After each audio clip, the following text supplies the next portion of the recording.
know you're going for a Kaisa first pick. Kaisa Nautilus, obviously. Classic combo, works really well with the guaranteed setup and the amount of plasma stacks you can generate. And playing Nautilus into Renata is a very, very unpleasant experience. Oh, I want to see what they go with the Rell down and for that bottom lane. What they pick for Deft. Do they go for a kill lane to go right into it? I'm one that's looking for high Nautilus death counts for my pick'ems, so yeah, me too. It's not been great. I want to see a kill lane bottom lane, and GAM, they're bending away the Aphelios at the very least. I think it's actually been Alistair, in part helped by the man that was just on your screen. Alistair hasn't had the best of times, but Kobe beef, obviously very tasty, so most our teams supping on that throughout the course of the competition. Vi and Wukong taken away from Levi, Nico and Aphelios taken away by GAM. Could look towards your AD carry here, could also go for the Azir if ShowMaker just wants something safe. The Ziggs hovered. We have seen Deft bring it out, and he is one of the best LCK Ziggs in Orcs' opinion when I talk to Orcs about him. Ooh, the extra engage. Okay, Sivir. We both got excited for the Ziggs and the Nilo, and Sivir was locked in. I'm kind of... Sivir's not as excited because it's like, ooh, the instant wave she might get her first win at Worlds this year, Kobe. Oh my, I would definitely wager that. I was really hoping for Nila. I think Nila, particularly into dive, actually is really, really strong. And this should not come as a surprise, given how iconic, the most iconic champion for Levi. And you're playing Sivir into it. You're not going to have a good time here. Deft, not going to have the agency that they had in the last game. Elimination game for GAM at Worlds 2023, and they go back to the Nocturne, to Levi. The question is, full super leash him again. Get that level 6 real early for the Nocturne. Leash multiple camps for him. They throw down the Akali here. Kati with some big confidence there. Also gives you great assassination potential. You already have the dive coming out from the Kaisa and the Nautilus, Nocturne in fact. Alongside that, the Akali to get onto that backline. Deft is not going to have a good time. No, and I think that this was very telegraphed already, and that's why I would have liked the Nila, because if you jump on Nila, she's like, hey, don't really mind that. We've also seen that some players in the LCK have been very successful with the pick. We've seen it hovered a lot at Worlds here, but haven't really seen it pop off. This, though, is an incredibly strong mid-jungle 2v2, and Canna and ShowMaker just looking to blow open the game here with the skirmishing power that they have. Yeah, part of the reason I'm surprised at throwing down the blind Akali here, even though it is good against Sivir and trying to get towards the backline with the Nocturne, I am super scared for that 2v2. Oh yeah. Lee Sin is very good at ganking Akali, can show up in the Shroud as is Ahri. So I definitely expect Dplus to have some fireworks with the legendary duo, Canyon and ShowMaker, early on, and trying to abuse this Akali pre-level 6 before you get a lot more of those options. Before Nocturne is level 6, before Akali is level 6, that should be big advantage over to DK. I do think the GAM comp is a lot more cohesive because they can both play really good team fight, very straightforward dive composition, but you can also, if your Akali somehow gets ahead, you can play a really nice 1-3-1 or 1-4 where the Nocturne and the Kaisa both can shadow the side lanes, and it becomes really hard for Dplus to consistently find an individual target or try and get push in any lane. And I think the Dplus comp, it feels a little bit more disjointed. I do think there's a lot of power picks, right? We've seen Canyon's Lee, self-explanatory, the Lee and Ahri's combination specifically, plus the Rumble, but how does it fit together? That is the question. Well, another question that immediately springs to mind is can GAM fight back? 1-0 down in this series. They need a win here to stave off elimination, to keep it at bay for at least one more Nexus falling. DK, though, looking to scupper that ship just a little bit, make their way through to the round of 2 and 2. It's actually like the in-game Keck W. It's so good. Braum, definitely the tilter. All right, let's see. Levi on his Nocturne, of course, always looking for the power farm, always looking for the early level 6. And Canyon currently looking like he's going to start on top side. Oh, I want to highlight something here in the rune choices for ShowMaker. ShowMaker has done this on LeBlanc as well, where he's gone for Call. He also went Alacrity. So he's playing Ahri into into a melee matchup, right, where already the Akali is always going to struggle a little bit early on, to really try and amp up the early game pressure. The first time he did this was with LeBlanc into Galio, and he went longsword. This was also years before the whole Shiv LeBlanc debacle. And we'll see how Kati's able to deal with it early on, because that harass is going to hurt even more than normal. As thank you, ShowMaker, for showing off exactly what it is. The Foxfire coming out as well, and Kati already down to 300 HP. Yeah, I swear. Blinding versus ShowMaker. He loves these type of things. Like in so many interviews, he talks about this as well. Slayder and Palette, Ghost. Yeah, Palette ignited already. The aftershock falling off. Palette has to flash. Kellin flashing forward, looking for the chase. Slayder has to flash. In the end, 3 summoners for 2 summoners actually coming out on the side of GAM if you looked only at the summoner spells. Oh man, it is dream scenario right now for Canyon though.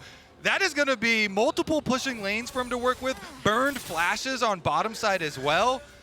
Definitely want to see what he can get done. Meanwhile, Levi will actually be the one pathing towards that bottom lane, towards those blown summoner spells. And even though Kellin burned his offensively, they can still punish it, try and look for a kill on the Rell. Palette could set it up, look for one of these Hex Flash hook angles for themselves. I mean, if you're Kellin, you always take your flash for the enemy AD carry's flash. That's always a trade you're willing to go for because you have that Hex Flash to back it up. For the Nocturne, though, it would be a dream scenario to do a full clear into a gank successful kill onto bottom side, if they could make it happen. Also, it would get you up above that 1,100 gold threshold that you want for your first back as a jungler. Yeah.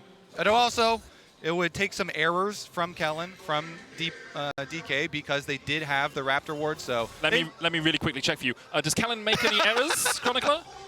Which Kellin are we talking about? This one. World's Kellin? Yeah. Okay, cool. Yeah, so it's possible. It's possible, Kobe. Well, they clearly have it on their mind because they're looking for the Tri-Brush ward right now. As a duo, they go place it. So they've definitely got it warded out. And strength in numbers. Like clockwork, there you go. Nocturne goes over the ward. Kati, E-flash, E-flash. Oh, just the charm. Kati has to flash away. Orbital Deception on its way back would have killed him off. Kiaya and Canna trading in the top lane. Kiaya down to half HP, but kind of to be expected in this matchup. Also, I do want to remain consistent. Now it's time to roast Canna for not going Ignite. Yeah. Just want to, you know, we did the same to Kiaya in the last one. Canna, not going to earn you any Huni points. Which Wait, I think is a top laner. That's you roasting? Well, I'm not very good at roasting. Okay, yeah. Usually it's Rumble doing the roasting, right? Hey. Someone had to do it. Yeah. All right, Kati's back. He's here for round 2. Both his summoners burn. ShowMaker has the push in the mid lane though, so he can TP back if the wave's already pushed into his tower, or can just try and wander his way back down that mid lane. Kiaya trading hit. If Canna had Ignite, he maybe would kill Kiaya. I can't Thank you. say I'm very for glad sure. you're on board. Yep. It's important. As Levi, even though it's Nocturne, I always like it if you at least try to threaten. I mean, this is where you go, right? Flame Splitter already down, the Scrap Shield used as well, so Canna doesn't have that movement speed. The flash away gets him to safety. Levi is on a ward and was spotted along the entirety of his path.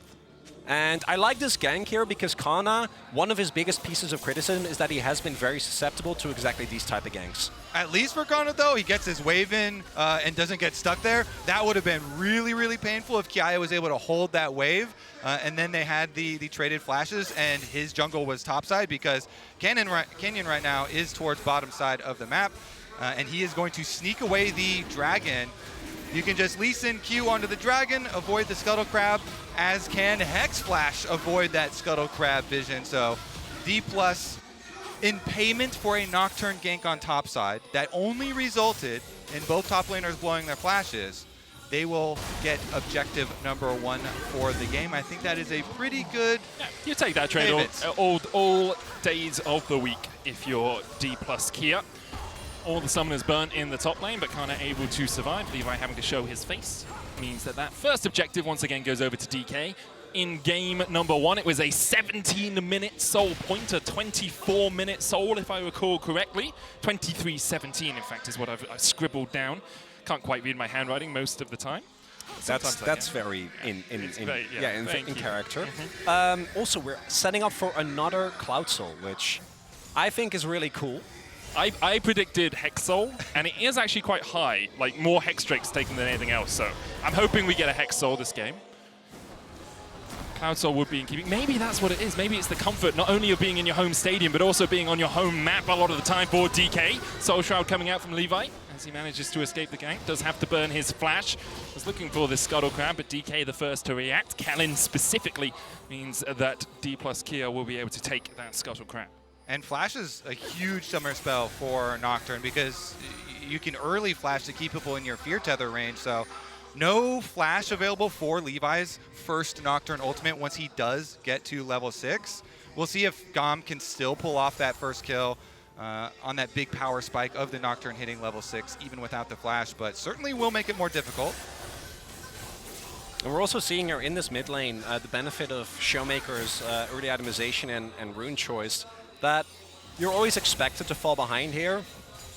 And I don't think this is necessarily due to Kati not respecting or not being able to play the lane out, but we do see that ShowMaker already has built up a lead, and that's even disregarding the extra amount of gold that he's already picked up and will get by the time that his call is finished. Levi, though, is about to hit 6 off of this Grump, just barely doesn't get it off of the blue buff, is on a ward though, so they are very aware of where this Nocturne might look to strike next. And the first ultimate, as we always say, is a big one. Always the most important for the Nocturne, at least one of them, as you say. I will give a lot of credit to Dplus Kia. The tracking of Levi has been impeccable. They love these wards up near the blue buff. I saw it in game 1 as well, and it just makes it so hard for the Nocturne to really have an impact. We've actually seen Canyon relatively mute in this game because he hasn't needed to be doing anything. He managed to get the first objective in terms of the Chem Drake, and he's always just been tracking Levi. He's been in the wings in case things happen, but he hasn't had to have to take action.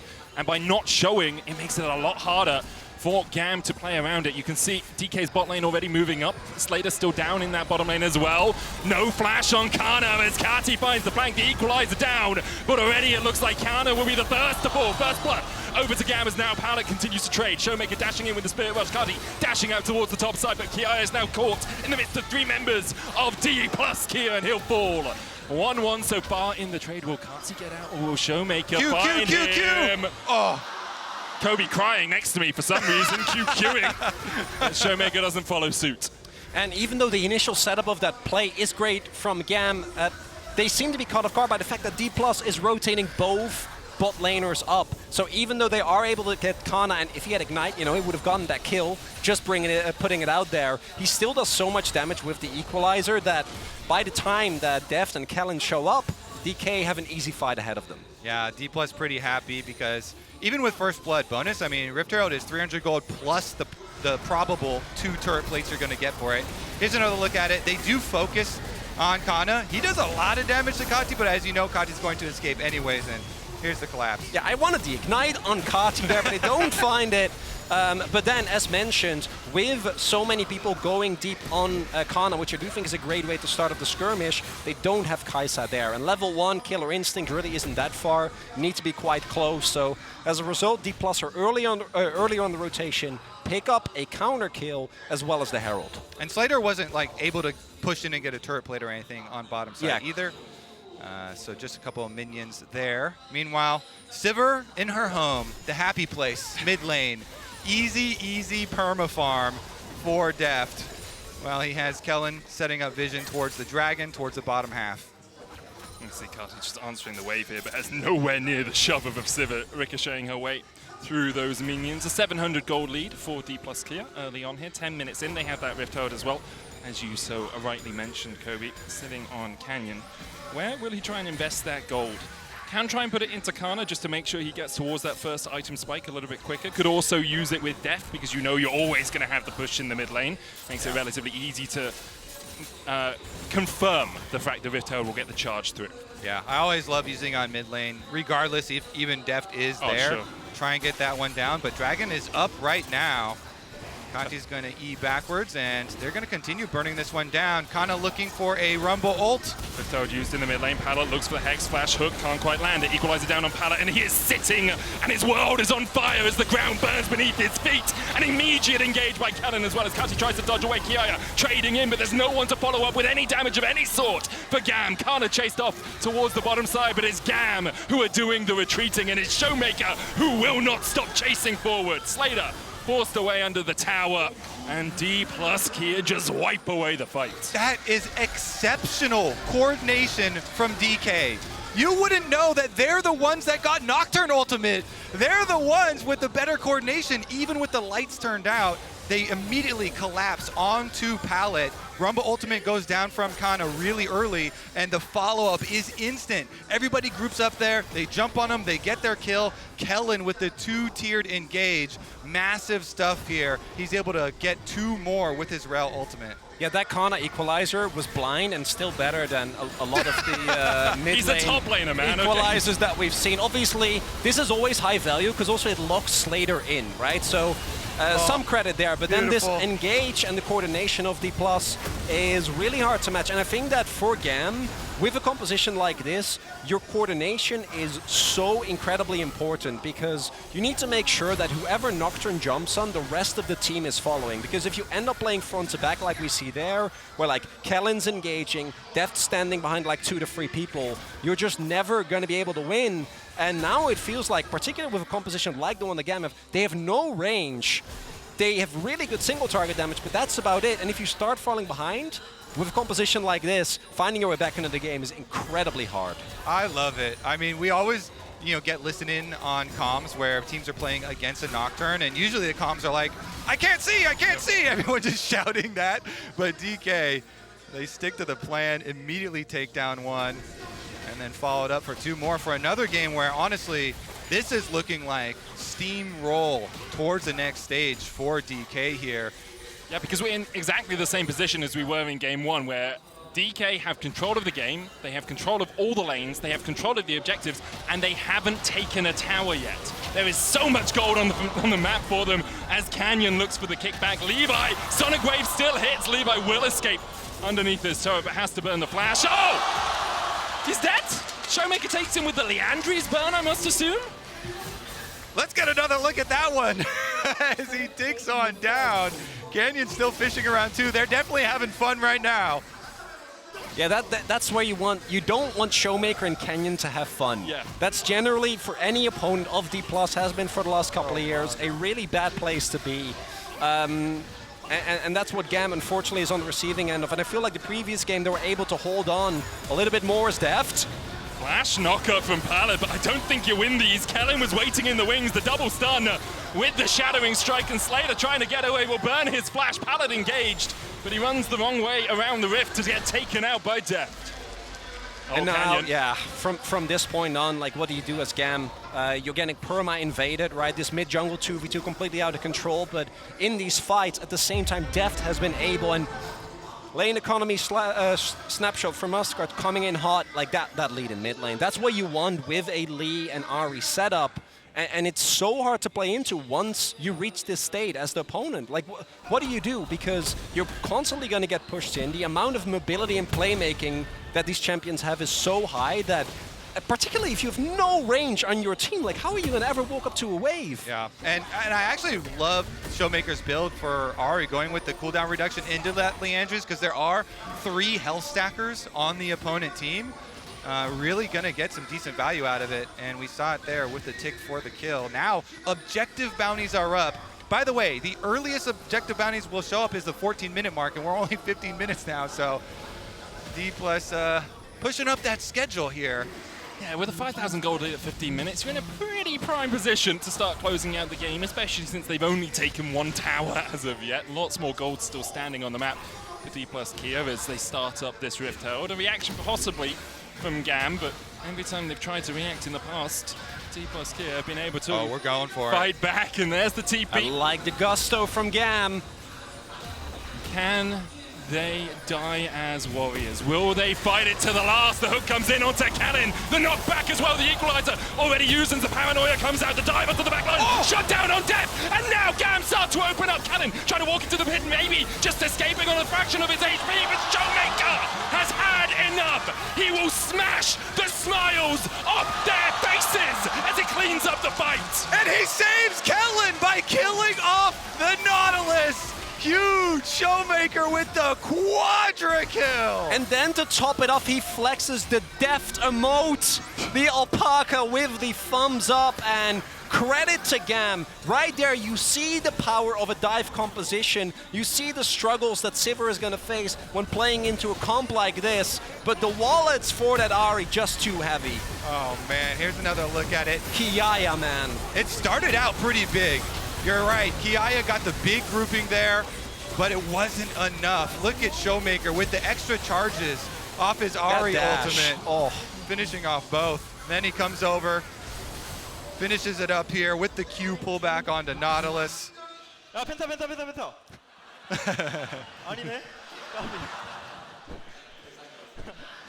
We lost track.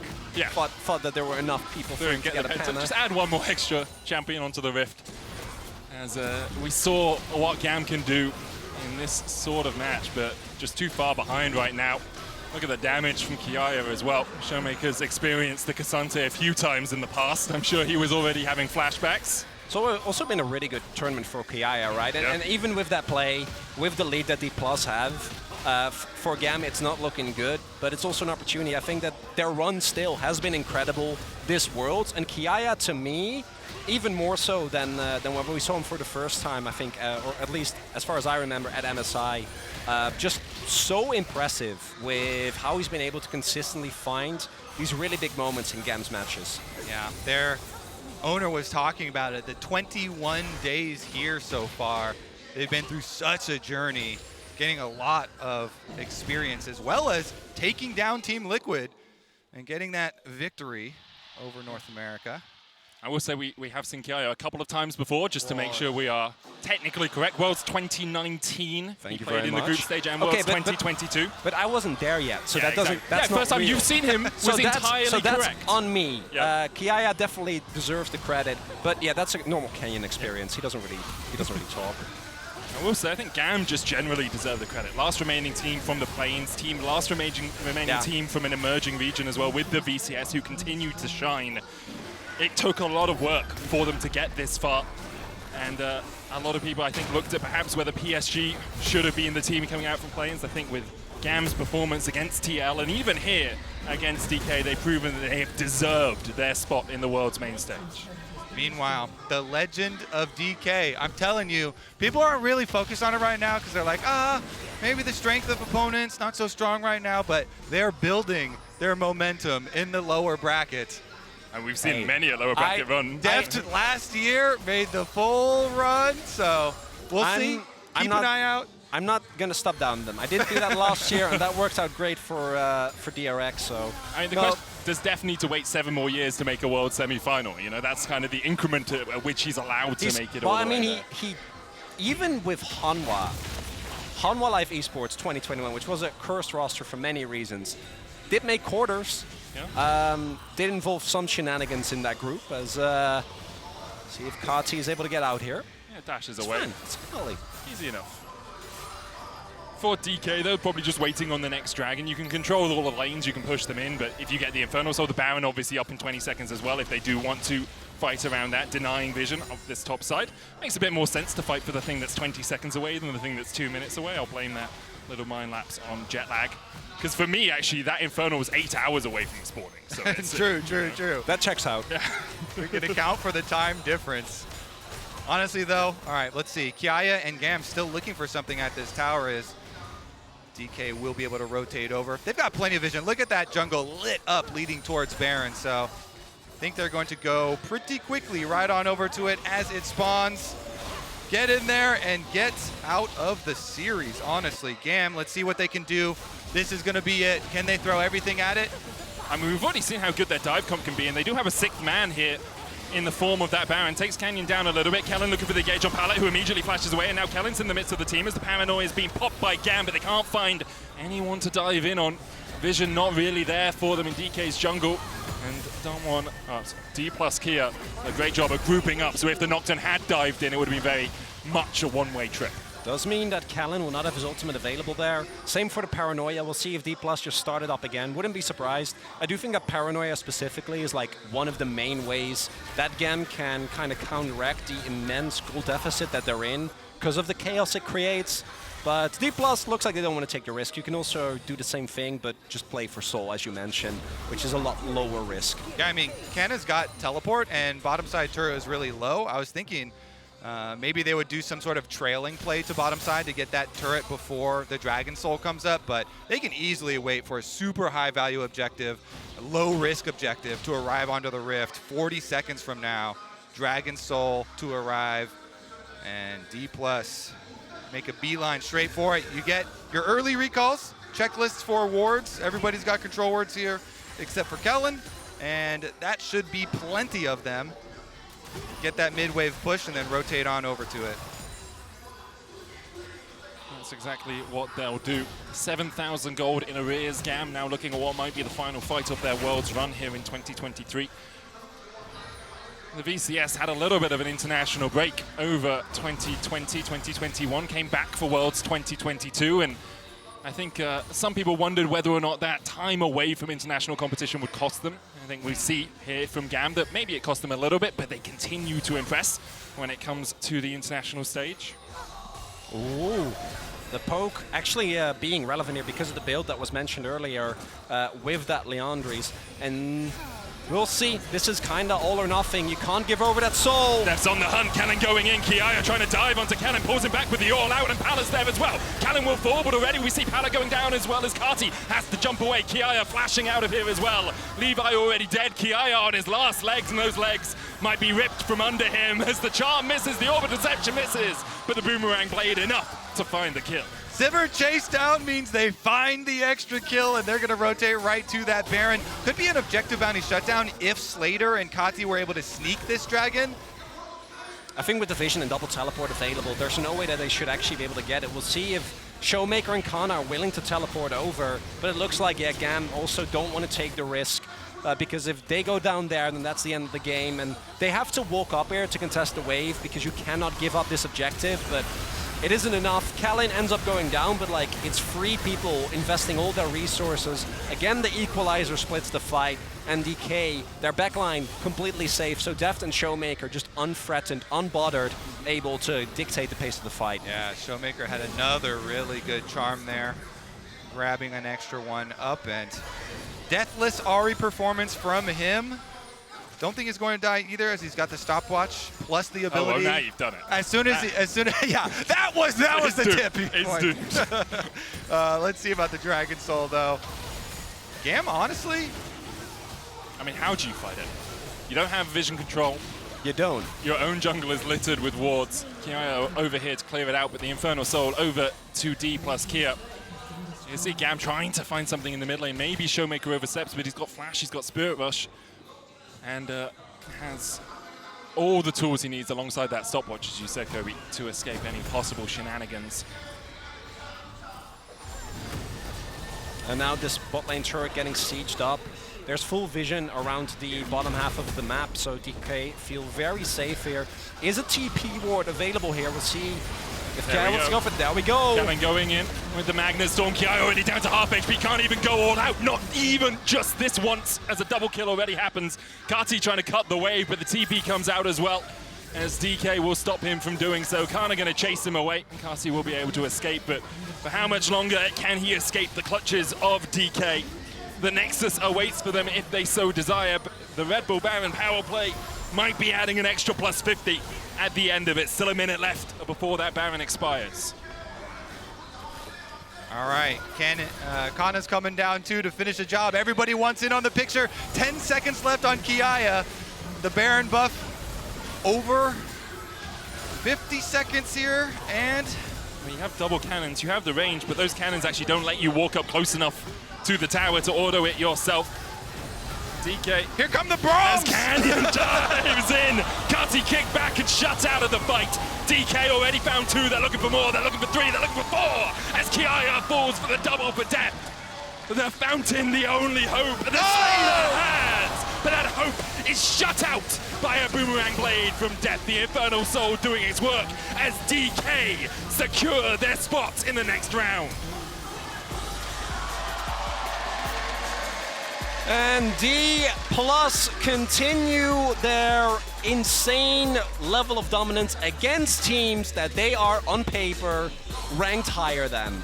It's a streak that's lasted the entire year, and as good as the GAM run was, and I think as happy as the VCS was with the performance of both GAM as well as Team Wills in the play-ins, Dplus, unfortunately, as ShowMaker said in the the opening video of the day, we're here to wipe the smiles off their faces and destroy them. And unfortunately, when ShowMaker says stuff like that, he tries very, very hard.